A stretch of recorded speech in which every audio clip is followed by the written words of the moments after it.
Hello, you wonderful people, and welcome to another episode of Not Too Comic Book. This being a show where I talk about TV shows that are adaptations of comic books. For today's episode, I'm going to talk about Riverdale Season 7, Episode 4. A lot of really interesting things went down in this episode, so let's break it down. So first and foremost, let's start off with the Cheryl and Archie of it all, where Archie, ends up, he got confronted by Julia, and he was like, oh, how could you go all the way with my sister? It's like, wait, I didn't. And now he has to confront Cheryl about it. And Cheryl, she's using this whole situation as an excuse. I think it's, for her, she thought if she kind of went too far. She thought if she went far enough, her parents would get off her back. But the fact of the matter is, she's like, right, a white lie can't really hurt anybody. And it steamrolled into such a big lie because then Penelope went to Archie's mom and was talking to her about like, oh, the fact is our kids did it, but Archie can't really say no because he wants to help out Cheryl, because at the end of the day, Archie's a good guy. He always kind of goes above and beyond for the people in his life, especially people he cares for. And so it's like, yeah, me and Cheryl are going steady. She's in trouble and I want to help her. Especially too when Archie's in a position where he's thinking to himself that I want to help her. Because he's also thinking by helping her, he can find, because he feels a little wayward and lost. He feels like he's been missing his purpose. And that's such an interesting thing because that's always been Archie's biggest struggle over the course of this series is figuring himself out. That's what the journey of this entire story has always been. Archie trying to figure out what his purpose in life is, who he is. And so he thought by helping Cheryl, which, it's like, right, just good guy Archie. But, he ends up talking to Betty later on, who points out, like, right, you guys didn't actually do anything. Like, should you really be going down this route? Because, well, first and foremost, his mom and Cheryl's mom, no, specifically, it was Clifford and Archie's mom talking about the kids getting married. It's like, right, if you're old enough to make the decision to go through what you went through, like having sex, then you can, you're old enough to potentially be married. There's a whole compatibility test where I'm like, is that a real thing back in the day?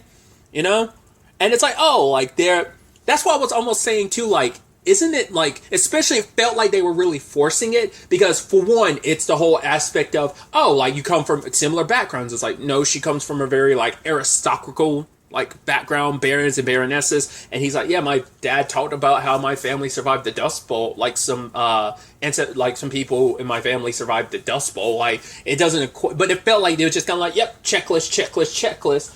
Archie being like, it's like, oh, are you guys friends? And he's like, well, I kind of get along with everybody. I've always kind of made an effort to. So it just felt like they were just, no matter how that was going to go down, it was always going to lean more towards them getting married. But even him saying like, right, marriage isn't to be taken lightly. Once again, it's a conversation of this type of situation is forever. And you can tell it's bothering Cheryl. And obviously it was weighing on Archie too, because it's like, like, do we love each other? Should we be together? But it's like for Archie, it's like maybe we can grow into that. I mean, especially because he's opened up to Cheryl, bringing up about his dad, and like their dreams and like like going out to California, being on a ranch, and stuff, being cowboys because they both love Western movies. And I think it's also for Cheryl when she has such a terrible family like she does. It really, like, when she has someone so nice in her life, like Archie, who's so opposite of her family, that's why she's so willing to go along with it, because it's her escape, because, like, hey, if I'm going to be in this with someone, why not be with someone that maybe I could grow to love, but also she's denying a part of who she is, she's denying herself, she's not being herself. I mean, at least Archie, like, yeah, he's doing all this because he is still being himself. It's like, hey, he's a good guy that he is, but he also wants to live his dream. He's like, right, rather than having this big wedding, because her dad planned out their entire lives. It's like, oh, this is what's going to happen to Archie.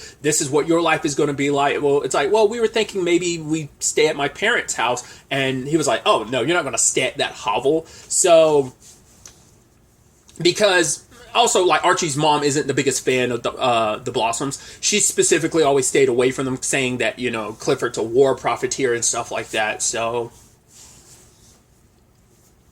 Archie was saying, like, right, we'll elope, we'll run off the way to California. That way we could, to be ourselves, we could be whoever we want to be, which Cheryl loved that thought. But Tony overheard everything. It's like, no, like, I'm going to stop you from doing this because I get it, like why you want to run away from everything, but no matter where you go, you're just going to be killing your own spirit by doing it. Because yes, you'll be off of some nice boy, sure, but at the end of the day, years down the road, you're going to wither away because you're never going to be able to fully embrace and be who you are. For Cheryl, it's like if someone's nice enough to kind of go along with me in this ride, shouldn't I take that opportunity? But it's like, no, you'll be like. You can run away from your problems here, but you can't run away from yourself, because that's what this stems from. You're trying to run away from yourself. You think by getting away from Riverdale, I get it, your family situation is what it is. She's like, I know because I was you wanting to run. And that's probably why she is the greaser that she is. It's probably, with the serpents and everything, it's probably because,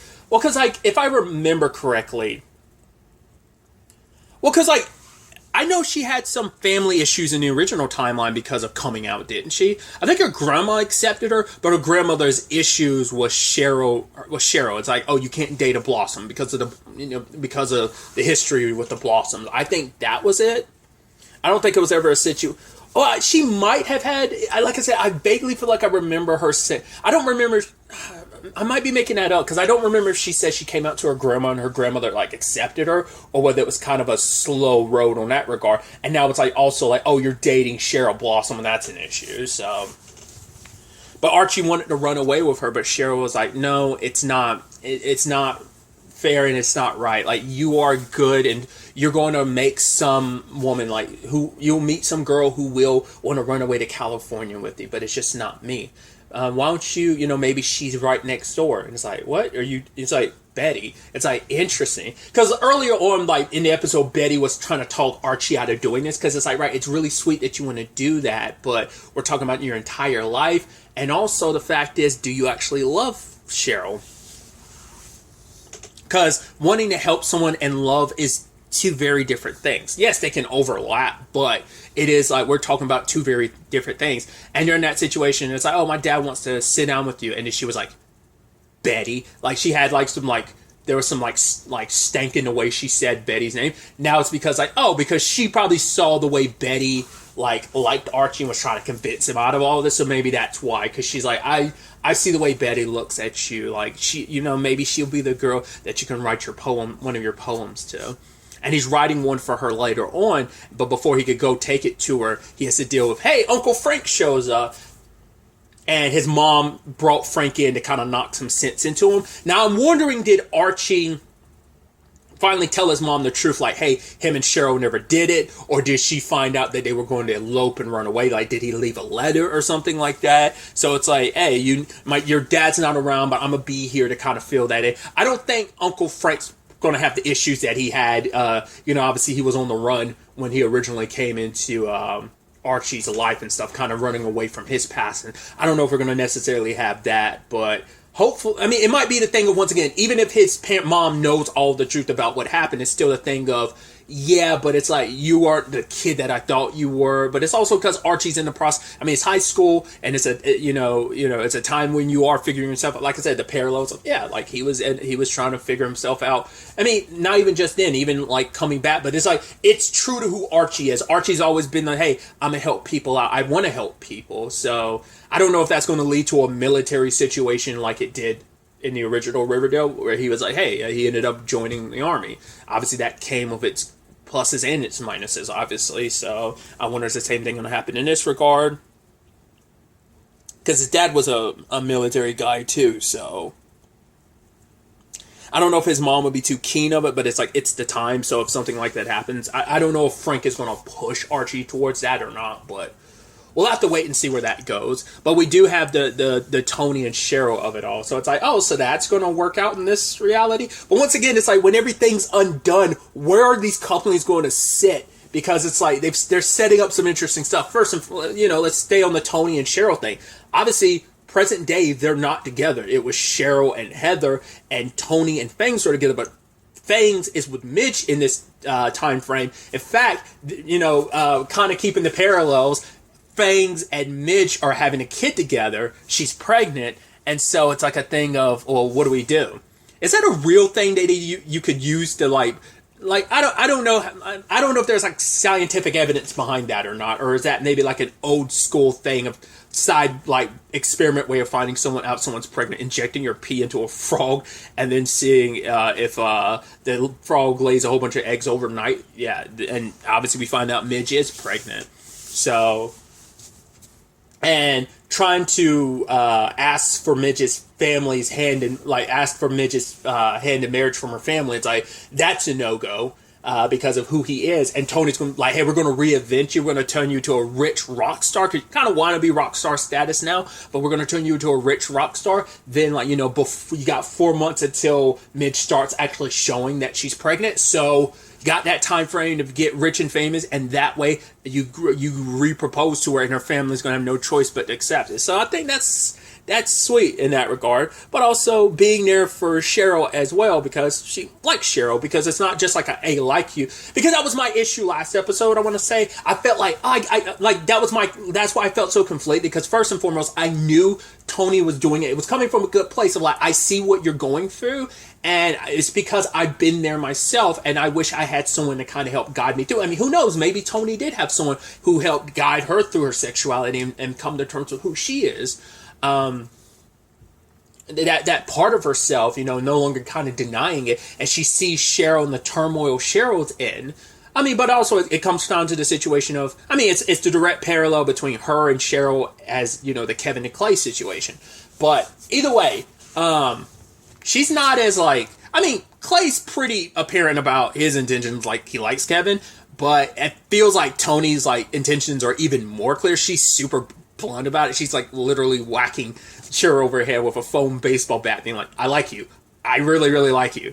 But either way, Tony,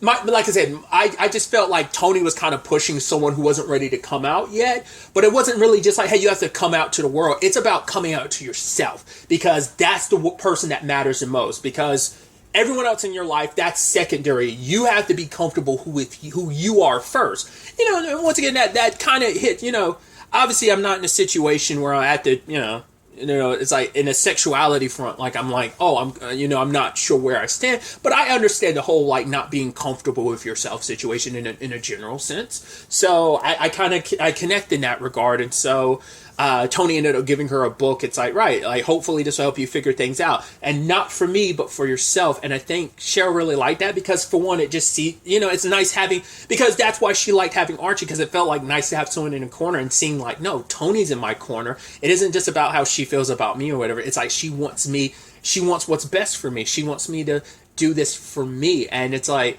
someone doing what she wants, rather than her always having to like do what her family wants, so that's I think that was kind of, once again, just nice to have someone in her corner like that. Another element inside of this episode, we have Jughead and Ethel being brought in because they're being questioned about everything, and luckily Jughead had Veronica being his partner in crime, or his detective in solving crime, by his side in this regard. So it's so interesting that they're going to be looking into maybe like the Ethel side of things potentially going forward. It was so interesting because obviously like our main like investigators have always been Jughead and Betty. That's always been in them. So it's interesting now it's Jughead and Veronica, especially with the way they're leading it like he's like, whoa, you made a reference to a movie I really like. She's like, I figured as much. I was like, yo, we're really going here. I was like, interesting. You go to the final season to make that happen. Once again, there's been like maybe two times that Veronica and Jughead have kissed or whatever. So it's interesting for it to be so purposeful this time. It might be the one time that they were all in the jacuzzi that I was thinking of previously. I feel like there was another time, but I don't know. Veronica was able to find out and give Jughead a alibi because he was at the dance at the time of the family, Ethel's family getting murdered. It's like, right, the coroner had to have done an autopsy. So it's like, oh, we're not getting Dr. Curdle Jr.'s because it's like, Jughead's like, oh yeah, I don't know who the coroner is here. I was like, I wonder, are they being like coy about that or what? But I'm also, because I was also wondering, could it be a thing of, well, Riverdale's never really had the grisly situation that it has, because this version of the town does not have the dark history, at least that we're aware of, that the other Riverdale did. So this might be the first time they've ever really, it's like, oh, I wouldn't know who the coroner is. It's like, they knew Dr. Curdle Jr. so well because they constantly had to go to him for stuff over the course of the series. So, you got pretty, like, tight-knit with him, with all, like, the murders and death that ended up following in Riverdale, so... I think that's kind of the point they're kind of going for. But they were able to get Jughead out. And ultimately, Ethel ended up telling Jughead the truth about what happened. And the truth is that Julian and Ethel, like, on her way to the dance, he picked her up. But he took her to a spot, which they were making out at first, but he wanted to go further. And she, like, turned him down. And rather going to the dance because she was so upset, she ended up going home and found the scene the way it is. But Julian won't admit what happened because he'd basically lie and say Ethel's a nymphomaniac because it's like, hey, I am a Blossom and she's not. And, he gets so caught up in his family circumstances of just, like, feeling himself. Cheryl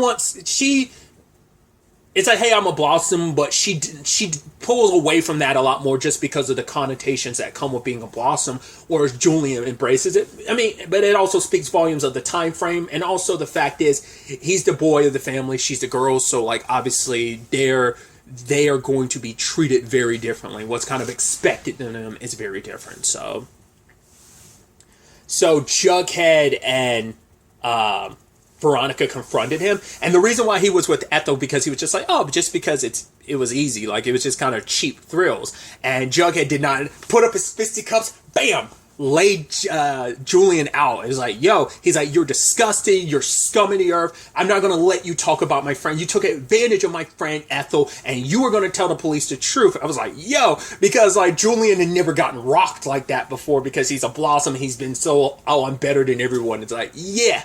How's that ground taste? Yes, you didn't land face first on the ground, but still, metaphorically speaking, literally you are laying on the ground after getting laid out by Jughead, but you're not knocked out, but still. So he ended up telling Sheriff Keller about what happened, so it gave Ethel an alibi. So she ultimately did get released, and she moves back in with the Coopers, so we'll circle back to that. But, if I remember correctly, wasn't in the first season, didn't something happen between Ethel and Jason? Wasn't there that book that they kept about, like, conquest, like, chucking them, like, they kept books like that? I think it was a Jason and Ethel thing ended up happening, so I think that was almost supposed to be, like, a little bit of a parallel in that regard, too. If I remember correctly, I could have sworn that was, like, a whole thing, about that, too. Kind of staying on the subject of Ethel, but also kind of moving into the Kevin and Betty of it all. Betty ends up, Kevin tells Betty he doesn't want to do what she wants to do. He's like, I want to wait till marriage, but for Betty, she's obviously upset, and that in itself is an important part of a relationship. You have to be on the same page. It's like, because for her, it's like every time she turns around, she wants to do anything intimate. She has her desires. Kevin always wants to come up with some excuse, and for her, it's like I'm done with that. Like, I have to wait till marriage just for you, like hold me and kiss me. It's like, no, I'm not doing that. So. And she ends up telling Tony later on. Tony's like, no, it's okay, Betty, because Betty kind of felt like maybe something's wrong with me. The fact is, he wanted to go, like, to the next stage, and I'm the one that wanted to wait till marriage. Because, not always, but in a general way, that, especially at that time, it would be generally seen that way. So for her to be on the opposite side, being like, I'm the one that wanted to have sex, and he didn't. Obviously, Kevin has extenuating circumstances for that, but still, and she kind of, I think it made her feel bad, but Tony's like, no, it's okay. Like, never feel bad about your desires. Find someone that's kind of, who will click with those desires of yours. And so, her mom kind of chastises her about it. Well, because she went to the dark room with Tony and found Kevin and Clay, like, hugging, like dancing slowly together, very intimately. And it was like, obviously he was bummed about the whole Betty thing. It did hurt him because regardless of it, he does care about her. It's just he doesn't have, like, those feelings about her. And so she brought it up to her mom, and what was Alice's excuse? it's a phase. He'll figure himself out. All you have to do is keep going. Just be there as a friend to kind of walk him through it, which Betty is there for him, which is sweet, because obviously that was her best friend in the original, Riverdale. So it's like, hey, this is, it's okay. And basically he's like, I'm sorry I wasted your time, but she's like, what we had, she's like, it wasn't a waste of time, because at the end of the day they are still friends. And because I figured out of anyone, Betty would be the most open-minded about that situation, so she'd embrace it a lot more. And later on, first and foremost, her and her mom had that whole back and forth about the book, because once again, that's the problem. Like, Alice has always been the nosy and extremely religious person, always.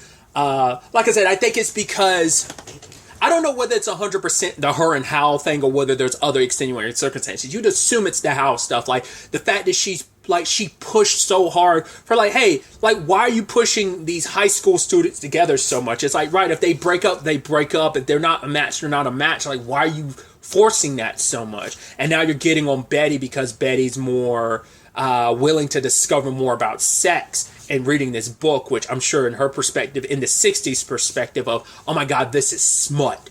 No, is it the 50s or the 60s? Either way, I was like, oh, this is smut. And Ethel was like, oh, it's my book, and Betty wants to keep reading it, but because of that, Ethel ended up getting kicked out, and she was sent to the Sisters of Quiet Mercy, which I wonder, does Alice have a tie to them? We know the Blossoms do. I know that, I believe Penelope had to go there at a young age, didn't she? And we know Cheryl has gotten sent there, but I think Alice has a tie to the Sisters of Quiet Mercy, because she sent Polly there. So it just, and it's one of those things. So sadly, like, the way she has handled things, like, the Alice from the original timeline would be like, hey, I know, like, look, we'll have learned from her mistakes, and I never want to make those mistakes, and she's kind of making them again. Now, once again, it's that reboot, soft reboot of sorts in that regard, but it is sad how much she's putting on Betty, especially when Betty talked to Kevin later and gives him back the pen. But it's like, oh no, it's not mine. It's like, what? Your mom gave it to me. Wait, you went to my mom for advice? He's like, yeah, I hope it was okay, but she's the one that told me to put a pin on you. And it's like, you're the one that pushed that, and for her, it's like, I'm trying to protect you. I don't know whether it's kind of a thing of, maybe in her mind it is a thing of, Kevin's a good guy, I don't want you to be in a situation where you, because once again, I keep going to the moral Oral of it all, where it's like, Oral's parents, his mom just settled. She didn't love Moral's dad. It's just like, why not? Right? So that's what my biggest thing had been for the past couple episodes. I've been like, oh, is that what's up with Alice and Hal? But maybe that's not the case. Maybe it's just a thing of, yeah, I've seen some ugliness in the world and I want to protect you from it. And Kevin, no matter what his circumstances are, he comes from a good family. You know who he is. So that's why she's been pushing, because I want you two to settle. You've built these 2 years into this relationship. So yeah, you might as well hook up and stay together and be married type of situation. But I mean, not the hookup, but hook up as in like be together, not in a sex way, but the marriage type of way, right? So get hitched, I guess, would be the better word. But I guess that's why she's pushing that so much. And it's just like, every time it's always sad when you see Alice do stuff like that, like sending Ethel to the Sisters of Quiet Mercy, which Jughead feels like he failed her, because especially, I'm sure that place was terrible present day. It's going to be god-awful in the 50s or 60s. It's going to be even worse.